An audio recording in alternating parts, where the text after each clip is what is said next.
Hello दोस्तों, आज हम जानेंगे निर्मला उपन्यास के बारे में। हिंदी के उपन्यास सम्राट मुंशी प्रेमचंद्र जी लिखित निर्मला एक चरित्र प्रधान उपन्यास है जो भारतीय नारी जीवन की एक दुख दर्दपूर्ण करुणा कहानी है। यह उपन्यास दहेज और अनवैध विवाह की सामाजिक समस्या पर आधारित है। उपन्यास की कथा अत्यंत सहज और स्वाभाविक ढंग से आरंभ होती है।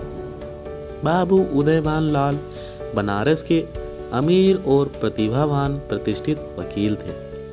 वे धन संचय करना नहीं जानते थे, परंतु परिवार के दरिद्र प्राणियों को आश्रय देने को अपना परम कर्तव्य समझते थे।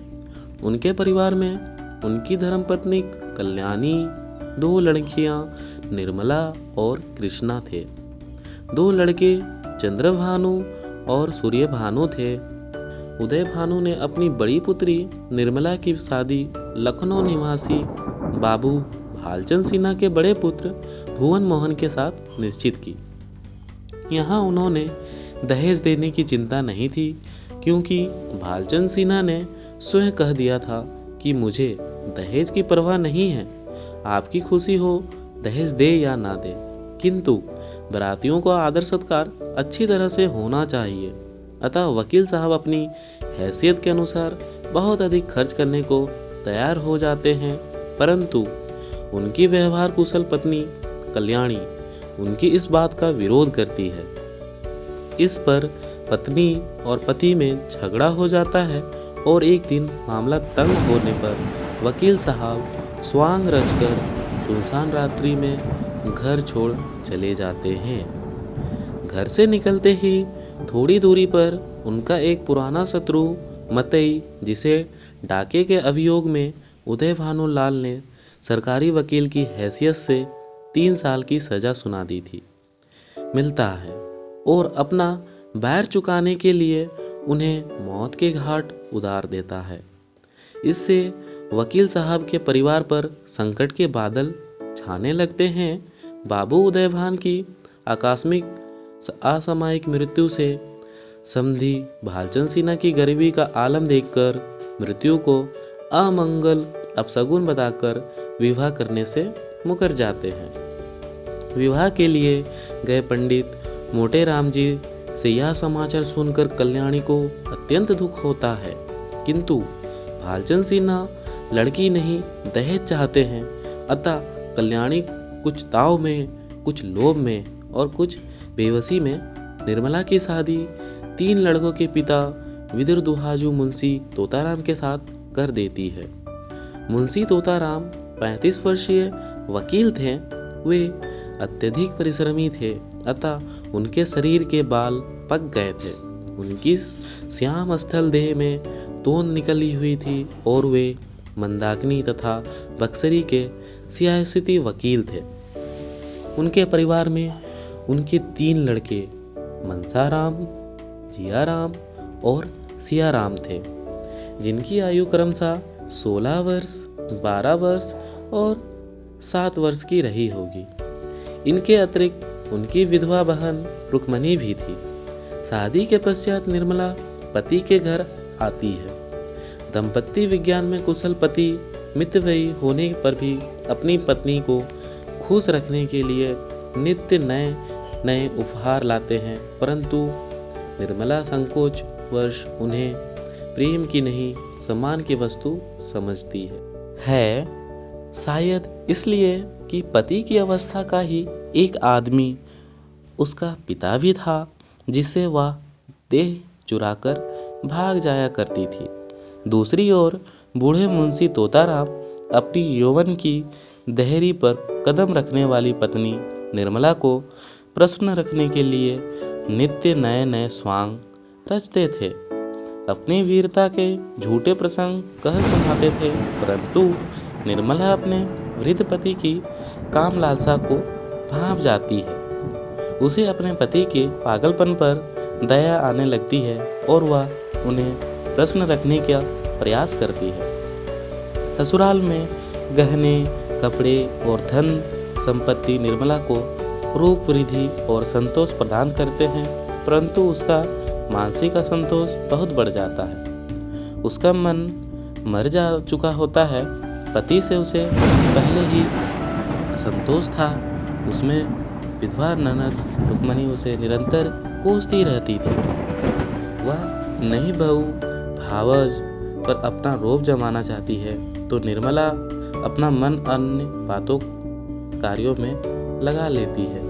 वह बच्चों की सेवा ससुरा में लग जाती है।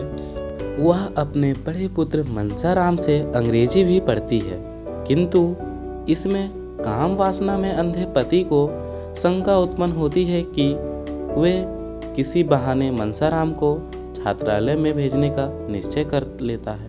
तोताराम के बहुत अधिक तंग करने पर मनसाराम घर छोड़कर छात्रालय में रहने लगता है और मन ही मन निर्मला उसे रोकने की कोशिश करती है, परंतु वह असफल होती है। रुक्मणी भी निर्मला को ही अपराधिनी मानकर उसे नित्य ताने सुनाया करती है।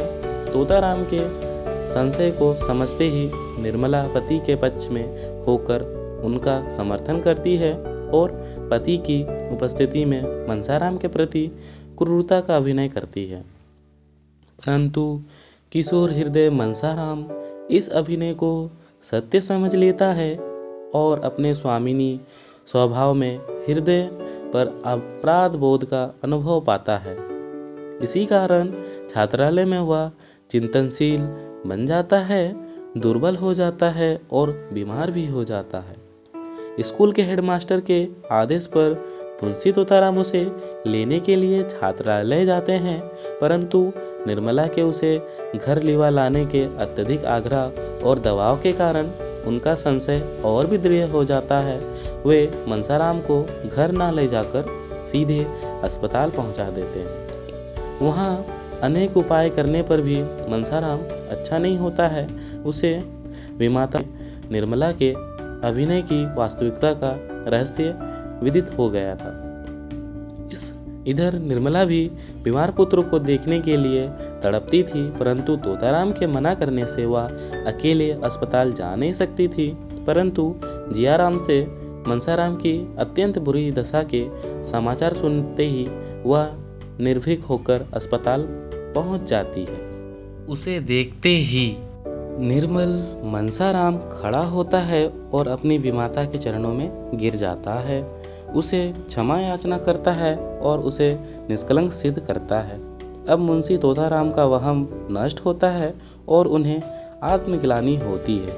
वे निर्मला के शुद्ध स्नेह का महत्व समझते हैं और उसे अन्याय के लिए क्षमा मांगते हैं, परंतु अब तो बहुत विलंब हो चुका था। देखते ही देखते मनसाराम इस क्षणभंगुर संसार से, क्रूर अन्याय समाज से हमेशा के लिए विदा ले लेता है। इस प्रकार पिता का भ्रम दूर कर मनसाराम मर जाता है, परंतु उसकी बीमारी से डॉक्टर सिन्हा तथा उनकी पत्नी सुधा से निर्मला का गहरा परिचय हो जाता है।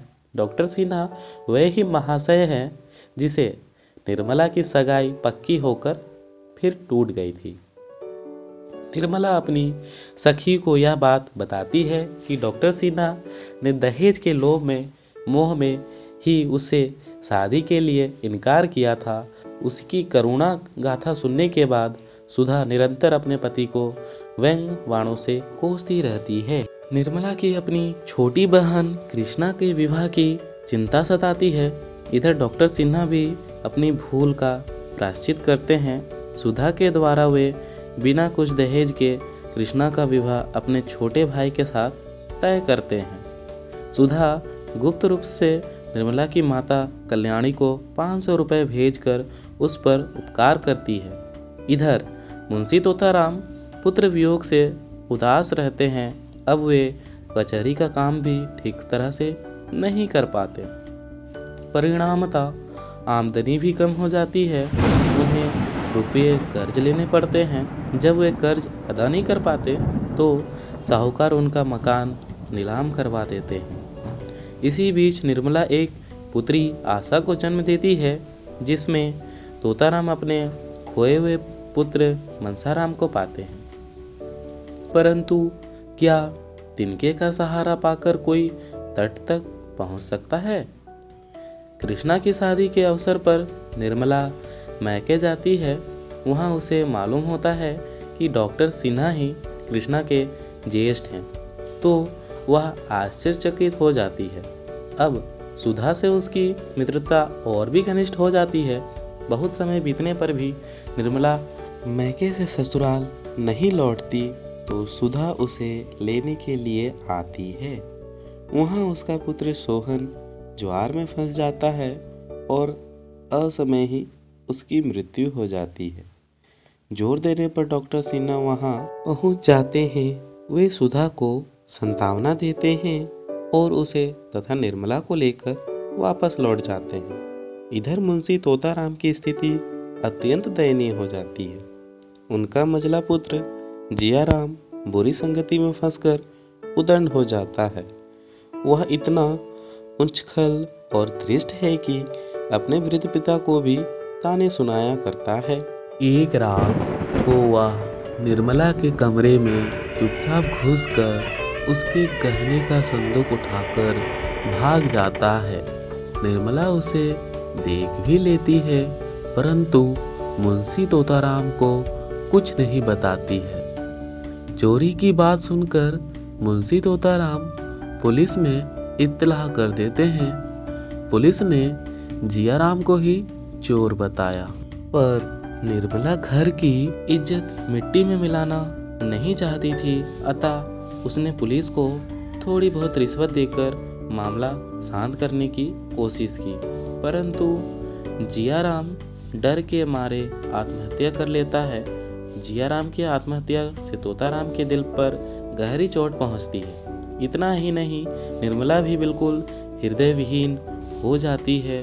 पुत्र शोक में वकील साहब का किसी भी काम में दिल नहीं लगता, अतः निर्मला पैसे बचाने हेतु अबोध बालक सियाराम से बाजार से 100 दफ़ा खरीद मंगवाती है। बार बार के बाजार के चक्कर से तथा नित्य ही विमाता से प्रताड़ना पाकर सियाराम तंग आ जाता है। इतने में एक बार बनिए की दुकान पर एक साधु से उसकी भेंट हो जाती है। मातृविहीन सियाराम पर साधु की बात का गहरा असर पड़ता है। परिणामतः एक दिन वह भी घर छोड़कर साधु महात्मा के साथ भाग जाता है। तलाश करने पर भी सियाराम नहीं मिलता तो वृद्ध पिता मुंशी तोताराम स्वयं पुत्र की खोज में निकल पड़ते हैं। इस प्रकार लगातार संकट बाधाएं उपस्थित होने पर निर्मला थक जाती है, हार जाती है और शांति लाभ के लिए सुधा के घर चली जाती है। परंतु दुर्भाग्य वहाँ भी उसका पीछा नहीं छोड़ता है। सुधा की अनुपस्थिति में डॉक्टर सिन्हा निर्मला की ओर तीव्रता से बुरी नीयत से आकृष्ट होते हैं और एकांत पाकर उसे छेड़छाड़ करते हैं, परंतु वह वहाँ से भाग जाती है। रास्ते में ही उसे सुधा मिल जाती है। वह कुछ संकेत कर देती है जिससे सुधा सारी बात समझ जाती है। वह अपने पति की चरित्रहीनता की भर्त्सना करती है, उन्हें भली बुरी बातें सुनाती है। परिणामतः अपने दुष्कर्मों से लज्जित होकर आत्मग्लानि में डॉक्टर सिन्हा विष खाकर आत्महत्या कर लेते हैं। उनकी मृत्यु के पश्चात सुधा अपने देवर के साथ घर चली जाती है। दूसरी ओर अब भी संकट के बादल छाए रहने पर निर्मला व्याकुल चिंताचूर रहती है और बीमार हो जाती है।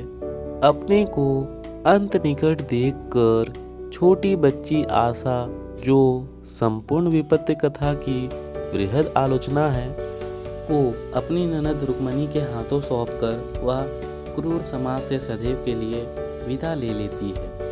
मोहल्ले के लोग एकत्रित होते हैं। निर्मला की मृतदेह बाहर निकाली जाती है। शमशान यात्री चिंतामग्न है कि लाश को अग्निदाह कौन देगा। इतने में एक बूढ़ा पथिक मुंशी तोताराम वहां उपस्थित होता है और निर्मला को अंतिम विदाई देता है और इसी प्रकार निर्मला भी इस क्रूर समाज को छोड़कर चली जाती है।